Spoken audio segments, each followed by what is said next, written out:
वैसे तो समंदर के किनारे बहुत सी चीज़ें बहकर आ जाती हैं, लेकिन कभी कभार ऐसी चीज़ें भी आती हैं जो कि हिस्ट्री बन जाती है। इसी तरह केरला के पुलिस स्टेशन में एक कॉल आती है कि कई दिनों से लेक के किनारे एक ब्लू ड्रम पड़ी है जिससे बेहद ही गंदी स्मेल आ रही है। तो जैसे पुलिस इन्वेस्टिगेशन के लिए वहां पहुंचती है और उस ड्रम को खोल के देखते हैं, उन्हें ऐसा कुछ देखने को मिलता है जो किसी मूवी में भी नहीं होता।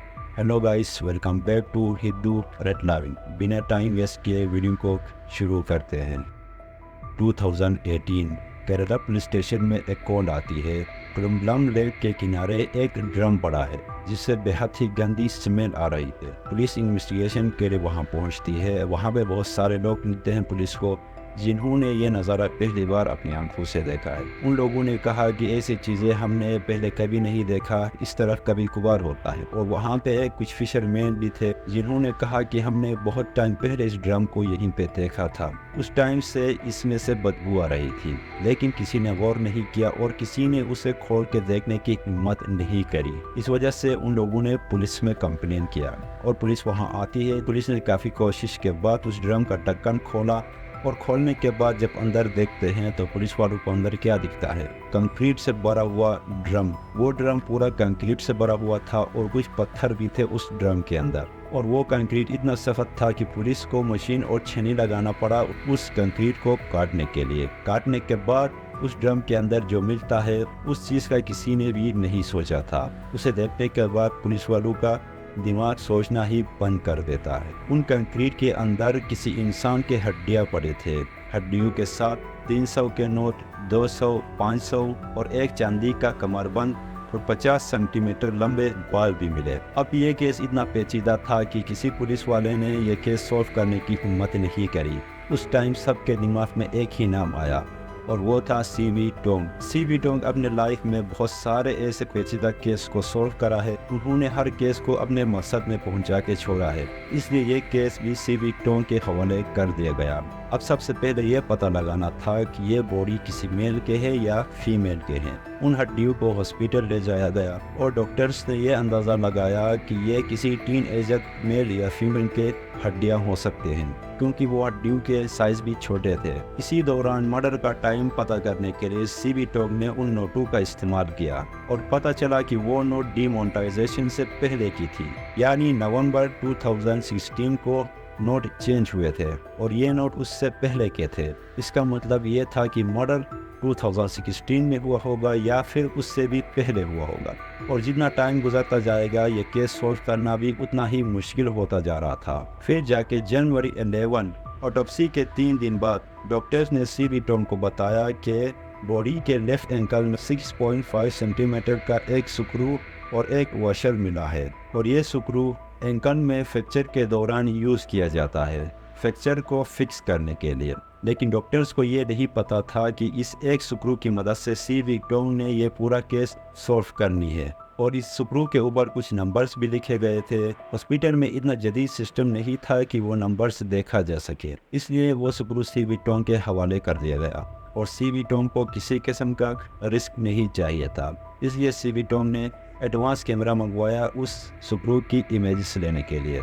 और जैसे ही उस स्क्रू का इमेजेस लिया गया, उस स्क्रू के ऊपर नंबर देखने के लिए 11.9.801 और जिस कंपनी से ये स्क्रू बनी थी और उस कंपनी का नाम था पिटकर। और ये कंपनी नेशनल लेवल पे अपने चीज़ें सेल करता था और ये पता लगाना बेहद ही मुश्किल था कि ये स्क्रू कब सेल हुई है और कहाँ सेल हुई है और किस चीज़ के लिए यूज़ करी गई थी। लेकिन सीवी टोंग वहाँ पे नहीं रुका, उसने अपना इन्वेस्टिगेशन जारी रखा। पुलिस ने जब इस स्क्रू के ऊपर कोड को ट्रेस किया तो उन्हें पता चला कि 2016 में जितने भी स्क्रूज बने थे ये स्क्रू उनमें से एक था और 2016 में सिर्फ 161 स्क्रू ही बने थे और उनमें से सिर्फ 6 ही स्क्रू केरला में सेल कर दिए गए थे।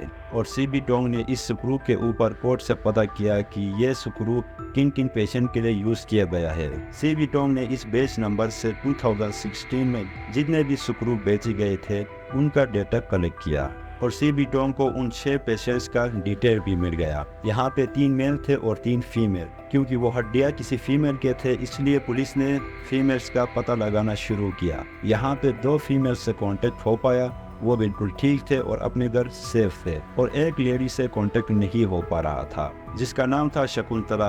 और पुलिस ने बहुत कोशिश किया लेकिन इस लेडी से कोई कांटेक्ट नहीं हो पाया। थोड़ा और इन्वेस्टिगेशन से पता चला कि शकुंतला की ना लास्ट नेम सही था इस हॉस्पिटल में, ना उसका कांटेक्ट नंबर सही था और ना उसका एड्रेस सही था। तो यहाँ पे शकुंतला तक पहुँचना बहुत ही मुश्किल हो रहा था और पुलिस वालों का शक भी जा रहा था कि ये हत्या शकुंतला की ही हो सकती है, क्योंकि वो एक ही थी जिससे कांटेक्ट नहीं हो पा रहा था।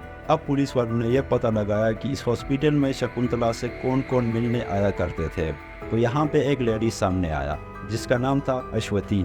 अश्वती से पूछताछ करने के बाद ये पता चला कि शकुंतला अश्वती की मदर थी, और अश्वती ने यह बयान रिकॉर्ड करवाया कि वो अपने माँ से रूठ गई थी और 2016 में उन दोनों की आखिरी मुलाकात हो गई थी।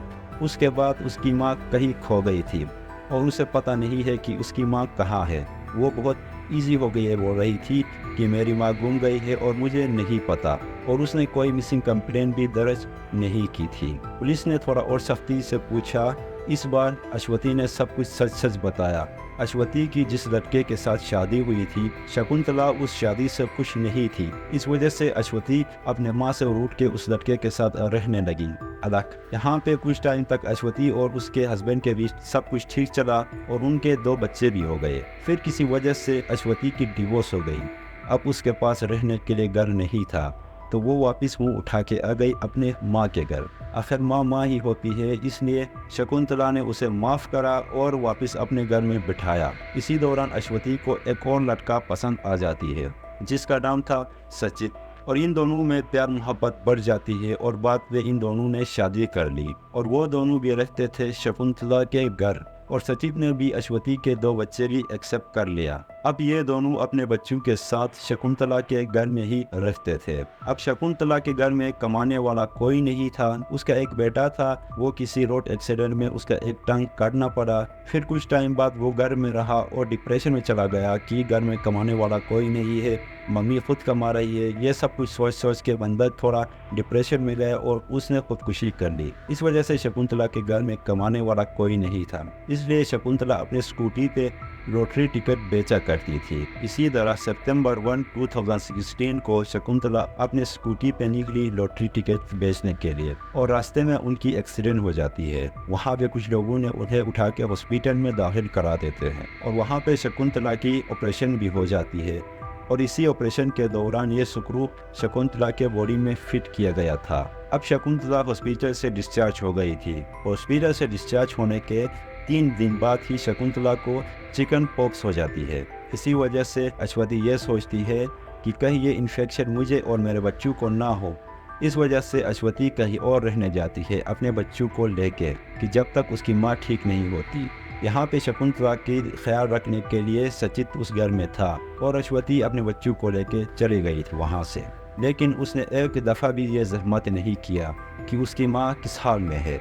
अब 11 दिन हो गए थे और अश्वती अपने घर आ जाती है। वहाँ पे आती है तो उसे माँ नहीं दिखती। उसने सचित से पूछा कि माँ कहाँ है, तो सचित ने कहा कि माँ बिल्कुल ठीक है और वो सेफ जगह में है। अब अश्वती ने भी कुछ ज़्यादा नहीं पूछा, क्योंकि वो चाहती भी यही थी कि उसकी माँ ये घर छोड़ के कहीं चली जाए और वो इस घर में अकेली रहे। इसी तरह कुछ टाइम तक अश्वती और सचित उसी घर में ही रहे अपने बच्चों को लेकर, लेकिन उन्हें यह ख्याल नहीं आया कि ये घर किसका है, हम किसके घर में रह रहे हैं, वो बंदा किस हाल में है और क्या कर रहा है। उन्होंने एक बार भी शकुंतला से कांटेक्ट करने की कोशिश नहीं की।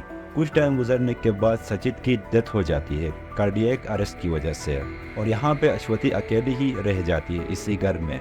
अब शकुंतला के घर में कोई नहीं, सिर्फ अश्वती ही अकेली थी अपने बच्चों को लेकर। इस वजह से शक का सुई सीधा आके सचित पे रुक जाता है। तो पुलिस वालों ने सचित का बैकग्राउंड पता करने के लिए उसके दोस्तों के पीछे जासूस लगा दिया। यहाँ पे सचित का एक दोस्त सामने आ जाता है जिसने सचित को यह ब्लू ड्रम दिया था, और सचित ने उससे कहा था कि यह ड्रम मुझे पानी भरने के लिए चाहिए, और सचित ने यह ड्रम अपने दोस्त से ले गया। फिर कुछ और इन्वेस्टिगेशन से सचित के 4 दोस्त और सामने आ गए जिन्होंने सचित की मदद करी थी ये ड्रम लेक तक ले जाने और लेक में फेंकने के लिए।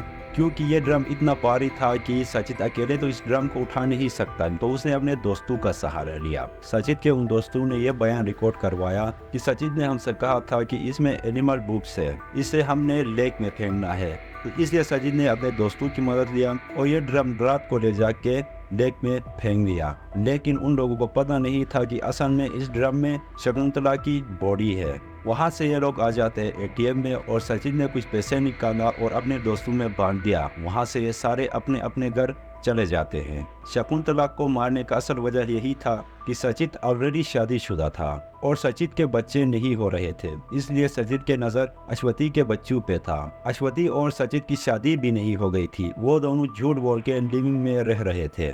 जब अश्वती और शकुंतला घर में नहीं होते उस समय अपने वाइफ और अपनी माँ को लाता इन बच्चों से मिलवाने के लिए। इसी तरह एक दिन सचित जब अपनी माँ और अपनी बीवी को लाता है इन बच्चों से मिलवाने के लिए, जब वो घर से बाहर निकलते हैं शकुंतला के, उसी टाइम शकुंतला इन्हें देख लेती है और शकुंतला को सचित के बारे में सब कुछ सच सच पता चल जाती है। शकुंतला ने सचित को वार्न किया कि मेरे बच्ची से दूर रहो और इस वजह से सचित शकुंतला को रास्ते से हटाने का प्लानिंग बना रहा था। इसलिए जब शकुंतला को चिकन पॉक्स हो गए, जब अश्वती कहीं और रहने के लिए चली गई, उस मौके का फायदा उठा के सचित ने शकुंतला की मर्डर कर उसे ड्रम में डाला और ऊपर से कंक्रीट भर के अपने दोस्तों का सहारा लिया, उसे लेक में फेंक दिया। अब यह केस तो सॉल्व हो चुका था, लेकिन पुलिस ने अरेस्ट किसी को नहीं किया क्योंकि जिस बंदे ने मर्डर करा था वो बंदा ही जिंदा नहीं है, तो पुलिस अरेस्ट किसे करेगा। इससे पता चल जाता है कि बंदा अगर चाहे तो कुछ भी कर सकता है। एक स्क्रू की मदद से सीबी टोंग ने इतना बड़ा क्राइम को सॉल्व किया। एक बंदे का डेथ हो जाता है कई साल पहले और जिस बंदे ने उसे मारा वो बंदा भी कई साल पहले गुजर गया है, लेकिन पुलिस के पास कोई सबूत नहीं था, ना किसी ने अपनी आंखों से देखा था, ना उस मुजरिम ने कोई सबूत बाकी छोड़ा था।